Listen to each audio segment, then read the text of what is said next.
নির্বাচনে যদি কেউ জামায়াত ইসলামকে ভোট দেয় তাহলে তার খবর করে দিবে। আমি একটা ভোট চুরি করে দাঁড়িপাল্লায় দেব, অনুরোধ করে কই তার কি হবে এখন বলবো না, ওই দিনই বলবো তার ব্যবস্থা কি করা যাবে। বিএনপির এই নেতা বলল ধানের শীষের বিজয় মানেই নাকি নৌকার বিজয়।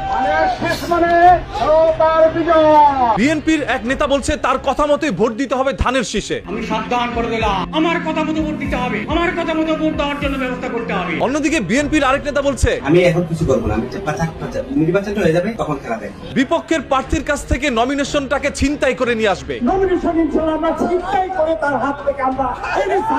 তার এলাকায় তিনি যেটা বলবে সেটাই আইন এবং সেটাই আল্লাহর হুকুম। আমি যা বলবো এখানে তাই আইন আল্লাহর হুকুম। মানে আল্লাহ তাআলার সাথে তিনি নিজের তুলনা দিলেন। ভোটের আগে এগুলো বলবো। এটা তিনি আল্লাহর সাথে শিরিক করে ফেললেন। জামাতের কোন মহিলা যদি বাড়িতে যায় ঘাট ধরে তাকে বাইর করে দেবে। তো জামাতের মহিলাকে যেন বাড়িতে ঢুকতে দেবেন না। তবে বিএনপি থেকে কোনো মহিলারা বাসার মধ্যে ঢুকে নাই, সবাই রাস্তার মধ্যে নেমে মানুষের কাছে ভোট চাচ্ছে। এবার আনন্দ নিয়ে যাবেন, নিজের ভোট নিজে ইচ্ছা মতো এটাই সব থেকে দুঃখের বিষয়। ভোট দিতে বললো ধানের শীষে আর তিনি ভোট দিবে দাঁড়িপাল্লায়। আফসোস, মহা আফসোস।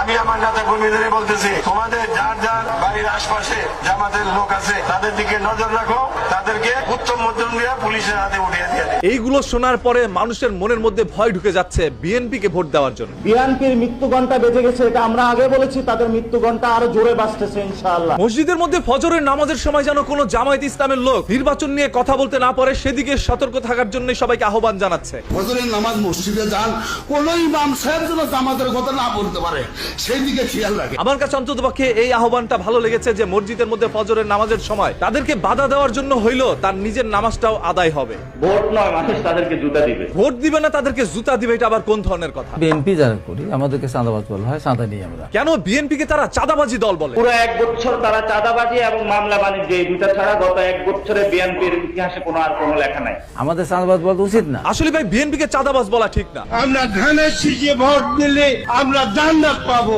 এটা আমরা বলতে পারি। যখন বিএনপির এক নেতা বলছিল ধানের শীষে ভোট দিলে আপনি জান্নাতে যেতে পারবেন, তখনই বিএনপির আরেক নেতা বলল কত বড় ভণ্ডামি এগুলো, এগুলোর সাথে কোনো অবস্থাতে অংশগ্রহণ করবেন না। আমিও এই বিএনপির নেতার সাথে সম্পূর্ণ একমত। জয় বাংলাদেশ জিন্দাবাদ। বাংলাদেশ থেকে আপনারা শেখ হাসিনাকে বিতাড়িত করেছেন, তবে শেখ হাসিনা এখন পর্যন্ত রয়েছে কিছু মানুষের অন্তরে। আমাদের প্রধানমন্ত্রী শেখ খালেদা জিয়াকে আমরা একটা ধানের শীষ মার্কা ভোট দিয়ে জয়যুক্ত করব। একটা ধানের শীষে ভোট না দিয়ে পুরো ধানের আটি বাইদা তারপর একসাথে ভোটটা দিয়ে দেন, তাহলে আপনাদের জন্য সহজ হবে। আগামী নৌকার প্রার্থী এই নেতার কথা শুনলে বোঝা যায় নৌকায় বসে তিনি ধান কাটতেন। এটা